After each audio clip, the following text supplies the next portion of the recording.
ಕೋಟೆ car bank ಲೂಟಿ ಹೊಡೆದವರು ಓಡಿ ಹೋಗಿದ್ದೆಲ್ಲಿಗೆ? ಕೇರಳಕ್ಕೆ ಹೋಗಿದ್ದಾರಾ? ತಮಿಳುನಾಡಿಗೆ ಎಸ್ಕೇಪ್ ಆಗಿದ್ದಾರಾ? ಎಲ್ಲಿ ಹೋಗಿದ್ದಾರೆ ಅನ್ನುವಂತಹ ಪ್ರಶ್ನೆಗಳು ಹುಟ್ಟುಕೊಳ್ತಾ ಇದೆ.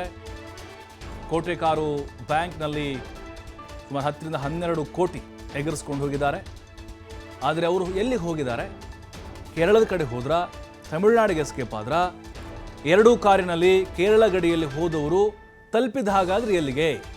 ತಲಪಾಡಿ ಟೋಲ್ಗೇಟ್ನಲ್ಲಿ ಡಕಾಯಿತರು ಇದ್ದಂಥ ಕಾರಿನ ಫೋಟೋ ಈಗ ಸರಿಯಾಗಿದೆ. ಮಂಗಳೂರು ಕೇರಳ ಗಡಿ ಭಾಗದಿಂದ ರೂಟ್ ಚೇಂಜ್ ಮಾಡಿ ಎಸ್ಕೇಪ್ ಆಗಿದ್ದಾರೆ. ಹಾಗಾದ್ರೆ ಕದಿಮರು ಹೋಗಿರುವಂಥ ಮಾರ್ಗದ ಎಲ್ಲ CCTV ದೃಶ್ಯಗಳನ್ನು ಪರಿಶೀಲನೆ ಮಾಡಲಾಗ್ತಾ ಇದೆ. CCTV ದೃಶ್ಯ ಆಧರಿಸಿ ಮಂಗಳೂರು ಪೊಲೀಸರು ಹುಡುಕಾಟವನ್ನ ಜೋರು ಮಾಡಿದ್ದಾರೆ.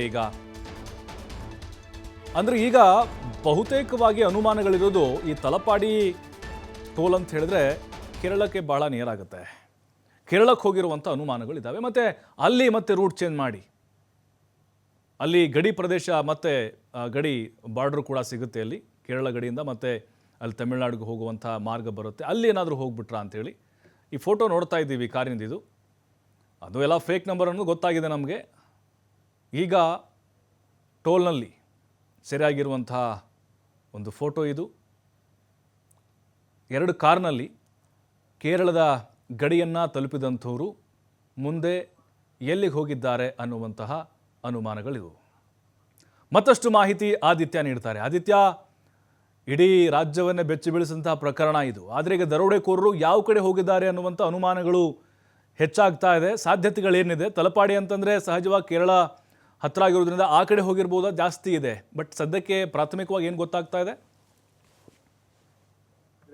ಈ ದರೋಡೆಕೋರರನ್ನ ಅವರ ಸುಳಿಯುವವರ ಜಾಡನ್ನ ನೀಡಿರುವಂತಹ ಏಕೈಕ ಒಂದು ಆಧಾರ ಅಂದ್ರೆ ಈಗ ಸದ್ಯ CCTV, ಅದು ತಲಪಾಡಿಯ CCTVಯಲ್ಲಿ ಅವರ ಒಂದು ಅಸ್ಪಷ್ಟ ಮುಖ ಗೋಚರವಾಗಿರುವಂತದ್ದು. ಅದು ಬಿಟ್ರೆ ಈಗ ಸದ್ಯ ಯಾವುದೇ ಅವರು ಎಲ್ಲಿ ಎಕ್ಸಾಕ್ಟ್ ಆಗಿ ಹೋಗಿದ್ದಾರೆ ಅನ್ನುವಂತ ಕುರಿತು ತೀವ್ರತರನಾದ ತನಿಖೆ ನಡೀತಾ ಇದೆ. ಆದ್ರೆ ಆ ಒಂದು ಟೋಲ್ ಗೇಟ್ ಅನ್ನ ದಾಟಿದ ಬಳಿಕ ಅವ್ರು ಎಲ್ಲಿ ಹೋದ್ರು ಅನ್ನುವಂಥದ್ದು ಈಗ ಬಹಳ ಪ್ರಮುಖವಾಗಿರುವಂತದ್ದು. ಆ ಟೋಲ್ ಗೇಟ್ ನ ಒಂದು ಇದರಲ್ಲೂ ಕೂಡ ಅಸ್ಪಷ್ಟವಾಗಿ ಅವರ ಮುಖ ಗೋಚರ ಆಗಿದೆ. ಅಂದ್ರೆ ದರೋಡೆಕೋರರು 4 ಜನ ಇದ್ರು, ಓರ್ವ ಚಾಲಕ ಕೂಡ ಇದ್ದ, ಆತ ಕೆಳಗೆ ನಿಂತು ಕಾಯ್ತಾ ಇದ್ದ. ಆದ್ರೆ ಇಲ್ಲಿ CC ಕ್ಯಾಮೆರಾ ಗಮನಿಸಿದ ಸಂದರ್ಭ ಓರ್ವ ಮಾತ್ರ ಮುಂಭಾಗದಲ್ಲಿ ಕೂತ ರೀತಿಯಲ್ಲಿ ಕಾಣಿಸುತ್ತೆ. ಆದ್ರೆ ಅಲ್ಲಿನ ಟೋಲ್ ಸಿಬ್ಬಂದಿಗಳ ಪ್ರಕಾರ ಆ ಕಾರಲ್ಲಿ ಒಟ್ಟು ಇಬ್ಬರಿದ್ರು, ಒಬ್ಬ ಚಾಲಕ ಮತ್ತು ಹಿಂಬದಿಯಲ್ಲೂ ಓರ್ವ ಕೂತ್ಕೊಂಡಿದ್ದ ಅನ್ನುವಂತ ಮಾಹಿತಿ ಇದೆ.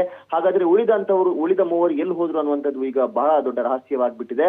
ಬಂಟ್ವಾಳದಿಂದ ಅವರು ಪಾಸ್ ಆಗಿರುವಂತ ಸಾಧ್ಯತೆ ಇನ್ನೊಂದು ಕಾರಲ್ಲಿ ಇದೆ ಅನ್ನುವಂತ ಒಂದು ಅನುಮಾನಗಳು ಮೂಡಿದೆ. ಆ ಆಧಾರದಲ್ಲೂ ಕೂಡ ತನಿಖೆ ನಡೀತಾ ಇದೆ. ಹಾಗಾದ್ರೆ ಆ ಕಾರು ಎಲ್ಲಿತ್ತು ಮತ್ತು ಈಗ ಸದ್ಯ ಎಲ್ಲಿಗೆ ಹೋಗಿದೆ ಅನ್ನುವಂಥದ್ದು ಕುರಿತು ಕೂಡ ಪೊಲೀಸರು ತನಿಖೆ ಮಾಡ್ತಾ ಇದ್ದಾರೆ. ಈ ತಲಪಾಡಿ ಒಂದು ಟೋಲ್ ಗೇಟ್ ಅನ್ನ ದಾಟಿದ ಬಳಿಕ ಆ ವಾಹನ ಕೇರಳಕ್ಕೆ ಹೋಗಿತ್ತು ಅನ್ನುವಂತ ಶಂಕೆಯನ್ನ ವ್ಯಕ್ತಪಡಿಸಲಾಗಿತ್ತು. ಆದ್ರೆ ಅಲ್ಲೂ ಕೂಡ ಕಳ್ಳರು ಒಂದು ಟ್ವಿಸ್ಟ್ ಅನ್ನ ನೀಡಿದ್ರು. ಆ ಕೇರಳಕ್ಕೆ ಹೋಗುವಂತ ಪ್ರದೇಶ ಅಂದ್ರೆ ಹೊಸಂಗಡಿ ಅನ್ನುವಂತ ಪ್ರದೇಶದಲ್ಲಿ ಗಾಡಿಯನ್ನ ಡೈವರ್ಟ್ ಮಾಡಿದ್ದಾರೆ.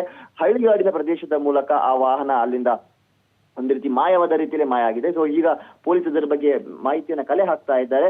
ಮತ್ತು ಈ ದರೋಡೆಕೋರರು ಕೇರಳ ತನಕ ಹೋಗಿ ಅಲ್ಲಿ ಅಜ್ಞಾತ ಸ್ಥಳದಲ್ಲಿ ವಾಹನವನ್ನ ಬಿಟ್ಟು ತಮಿಳುನಾಡಿಗೆ ದೋಣಿಯ ಮುಖಾಂತರ ಹೋಗುವಂತ ಸಾಧ್ಯತೆಗಳು ಕೂಡ ಇದೆ ಅನ್ನುವಂತ ರೀತಿಯಲ್ಲೂ ಕೂಡ ತನಿಖೆ ನಡೀತಾ ಇದೆ. ಅಂದ್ರೆ ಇಲ್ಲಿ ಸ್ಪಿಟ್ ಆದಂತ ತಂಡ ಒಂದು ಪಾಯಿಂಟ್ ಅಲ್ಲಿ ಬಂದು ಮತ್ತೆ ಸೇರಿಕೊಳ್ಳುವಂತ ಸಾಧ್ಯತೆ ಇದೆ. ಹಾಗಾಗಿ ಈ ಬಂಟ್ವಾಳ ಭಾಗದಿಂದ ಮತ್ತು ಈ ತೊಕ್ಕೊಟ್ಟು ಅಂದ್ರೆ ತಲಪಾಡಿ ಭಾಗದಿಂದ ಯಾವ್ದೆಲ್ಲ ರಸ್ತೆ ಈ ಕೇರಳಕ್ಕೆ ಕನೆಕ್ಟ್ ಆಗುತ್ತೋ ಅಲ್ಲೆಲ್ಲ ಬಿಗಿ ಭದ್ರತೆಯನ್ನು ಹಾಕಿ ಪೊಲೀಸರು ತನಿಖೆ ಚುರುಕುಗೊಳಿಸಿದ್ದಾರೆ.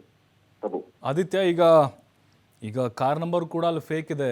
ಟೋಲ್ ಗೇಟ್ಗಳಲ್ಲಿ ಕ್ಯಾಪ್ಚರ್ ಆಗ್ತಾ ಇದೆ, ಮುಖ ಗುರುತು ಸಿಗ್ತಾ ಇಲ್ಲ, ಭಾಳ ಕ್ಲಿಯರಾಗಿ ಗೊತ್ತಾಗ್ತಾ ಇಲ್ಲ. ಹಾಗಾಗಿ ಈಗ ಮತ್ತೆ ಬಲವಾದಂಥ ಸಾಕ್ಷಿಗಳು ಏನಿದಾವೆ ಅನ್ನುವಂಥದ್ದು, ಈಗ ಟವರ್ ಡಂಪು, ಟೆಕ್ನಿಕಲ್ ಎವಿಡೆನ್ಸ್, ಇದ್ರ ಬಗ್ಗೆ ಏನಾದರೂ ಸಿಗ್ತಾ ಇದೆಯಾ ಮಾಹಿತಿ? ಅದೇ ಪ್ರಭು, ಈಗ ಟವರ್ ಡಂಪ್ ನ ಆಧಾರದಲ್ಲೇ ತನಿಖೆ ನಡೀತಾ ಇತ್ತು ಮತ್ತು ಶಂಕೆಯ ಮೇರೆಗೆ ಈ ಟೋಲ್ ಗೇಟ್ ಅನ್ನ ಚೆಕ್ ಮಾಡಿದ ಸಂದರ್ಭ ಒಂದು CC ಕ್ಯಾಮೆರಾ ಫುಟೇಜ್ ಸಿಕ್ತು. ಆದ್ರೆ ಇವರನ್ನ ಟ್ರೇಸ್ ಮಾಡ್ತಾ ಹೋದಂತ ಸಂದರ್ಭ ಅಂದ್ರೆ ಉಪ್ಪಳದವರೆಗೂ ಕೂಡ ಆ ಒಂದು ಅವರ ಒಂದು ನೆಟ್ವರ್ಕ್ ಅನ್ನ ಟ್ರೇಸ್ ಮಾಡಲಾಗಿದೆ ಅನ್ನುವಂತ ಒಂದು ಮಾಹಿತಿ ಸಿಕ್ಕಿತ್ತು. ಉಪ್ಪಳದವರೆಗೂ ಕೂಡ ಒಂದು ಟವರ್ ಅವರ ನೆಟ್ವರ್ಕ್ ಏನಿತ್ತು ಆ ಲೊಕೇಶನ್ ಅನ್ನುವಂತ ಸಿಗ್ತಾ ಇತ್ತು. ಆದ್ರೆ ಉಪ್ಪಳದ ಬಳಿಕ ಈ ಗಡಿ ಭಾಗ, ಅದು ಕರ್ನಾಟಕ ಮತ್ತು ಕೇರಳದ ಗಡಿ ಭಾಗ, ಉಪ್ಪಳದ ಬಳಿಕ ಯಾವುದೇ ಒಂದು ನೆಟ್ವರ್ಕ್ ಸಿಗ್ತಾ ಇಲ್ಲ ಮತ್ತು ಅವರು ಅಲ್ಲೇ ಅವರ ಒಂದು ಮೊಬೈಲ್ ಅನ್ನ ಎಸೆದು ಹೋಗಿದ್ದಾರೆ ಅನ್ನುವಂತ ಮಾಹಿತಿ ಇದೆ. ಇದು ಒಂದು ತಂಡ, ಅಂದ್ರೆ ಏನ್ ನಾವು CC ಕ್ಯಾಮೆರಾದಲ್ಲಿ ನೋಡ್ತೀವೋ ಆ ತಂಡದ ಒಂದು ಕೃತ್ಯ ಇದು. ಮತ್ತೆ ಇನ್ನೊಂದು ತಂಡ ಏನಿದೆ ಅದು ಮಂಗಳೂರು ಭಾಗಕ್ಕೆ ವಾಪಸ್ ಬಂದಿದೆ ಅನ್ನುವಂತ ಮಾಹಿತಿ ಕೂಡ ಇದೆ. ಅಂದ್ರೆ ಕ್ಲೀನ್ ಆಗಿ ಪೊಲೀಸರನ್ನ ಯಾವ ರೀತಿ ಎಲ್ಲ ಡೈವರ್ಟ್ ಮಾಡಬಹುದು ಅನ್ನೋದರ ಬಗ್ಗೆ ಕೂಡ ಅವರು ಪ್ಲಾನ್ ಮಾಡಿದ್ದಾರೆ. ಖಾಲಿ ಅವ್ರು ಏನು ದರೋಡೆ ಮಾಡುವಂತ ವಿಚಾರಕ್ಕೆ ಮಾತ್ರ ತಲೆಯನ್ನ ಓಡಿಸ್ಲಿಲ್ಲ, ದರೋಡೆ ಮಾಡಿದ ಬಳಿಕ ನಾವು ಯಾವ ತರ ಎಸ್ಕೇಪ್ ಆಗ್ಬಹುದು, ಆ ಪೊಲೀಸರು ಹೇಗೂ ಇಲ್ಲಿ ಸಿಎಂ ಕಾರ್ಯಕ್ರಮದಲ್ಲಿ ಬ್ಯುಸಿ ಆಗಿರ್ತಾರೆ, ಅವರ ತನಿಖೆ ಹಾದಿಯನ್ನ ಯಾವ ರೀತಿ ಎಲ್ಲ ತಪ್ಪಿಸಬಹುದು ಅನ್ನುವಂಥದ್ರ ಕುರಿತು ಕೂಡ ಬಹಳ ಕ್ಲೀನ್ ಆಗಿ ಪ್ಲಾನ್ ಮಾಡಿದ್ದಾರೆ. ಅದರ ಭಾಗವಾಗಿ ಈ ನೆಟ್ವರ್ಕ್ ಟವರ್ ಡಂಪ್ ಅನ್ನ ಏನ್ ಪೊಲೀಸರು ಮಾಡ್ತಾರೆ ಅದರ ಬಗ್ಗೆ ಕೂಡ ಇವರು ನಾಲೆಜ್ ಅನ್ನ ಪಡೆದುಕೊಂಡ ರೀತಿ ಕಾಣಿಸ್ತಾ ಇದೆ. ಯಾಕಂದ್ರೆ ಒಂದು ತಂಡ ಅದನ್ನ ಏನು ದರೋಡೆಯನ್ನ ಮಾಡಿದ ಬಳಿಕ ಅವರು ಮಂಗಳೂರಿಗೆ ಬಂದಿದ್ದಾರೆ ಅನ್ನುವಂತ ಮಾಹಿತಿ ಕೂಡ ಇತ್ತು. ಮಂಗಳೂರಿಗೆ ಬಂದು ಮಂಗಳೂರಿನ ಸುತ್ತಮುತ್ತ ಸುತ್ತಾಡಿದ್ದಾರೆ ಅನ್ನುವಂತ ಮಾಹಿತಿ ಕೂಡ ಇತ್ತು. ಮತ್ತು ಆ ಕದ್ರಿ ಪ್ರದೇಶದಲ್ಲಿರುವಂತ ಒಂದು ಕಡೆ ಅವ್ರ ಮೊಬೈಲ್ ಅನ್ನ ಬಿಸಾಕಿ ಅಲ್ಲಿಂದ ಹೋಗಿದ್ದಾರೆ, ಅಲ್ಲಿಂದ ಎಸ್ಕೇಪ್ ಆಗಿದ್ದಾರೆ ಅನ್ನುವಂತ ಒಂದು ಮಾಹಿತಿ ಕೂಡ ಬರ್ತಾ ಇದೆ. ಅದೇ ಆ ತಂಡ ಏನಿದೆ ಅದು ಬಂಟ್ವಾಳ ಕಡೆಗೆ ಹೋಗಿದೆ ಅನ್ನುವಂತ ಮಾಹಿತಿ. ಇನ್ನೊಂದು ತಂಡ ಉಪ್ಪಳದಿಂದ ಅವರ ಈ ಟವರ್ ಡಂಪ್ ಅನ್ನು ಚೆಕ್ ಮಾಡಿದ ಸಂದರ್ಭ ಅಲ್ಲಿಗೆ ಅವರ ಟ್ರೇಸಿಂಗ್ ಅನ್ನುವಂಥದ್ದು ಸ್ಥಗಿತ ಆಗಿದೆ. ಹಾಗಾಗಿ ಇವರು ಒಂದು ಕಡೆಯಲ್ಲಿ ಬಂದು ಜಾಯಿನ್ ಒಟ್ಟಿಗೆ ಸೇರುವಂತ ಸಾಧ್ಯತೆ ಕೂಡ ಇದೆ, ಒಂದು ಬಂಟ್ವಾಳ ಕಡೆಯಿಂದ, ಇನ್ನೊಂದು ಈ ಹೊಸಗಂಡಿ ಕಡೆಯಿಂದ. ಹಾಗಾಗಿ ಅದರತ್ತ ಪೊಲೀಸರು ಚಿತ್ತವನ್ನು ವಹಿಸಿದ್ದಾರೆ. ಪ್ರಭು, ಥ್ಯಾಂಕ್ ಯು ಆದಿತ್ಯ ಮಾಹಿತಿಗಾಗಿ.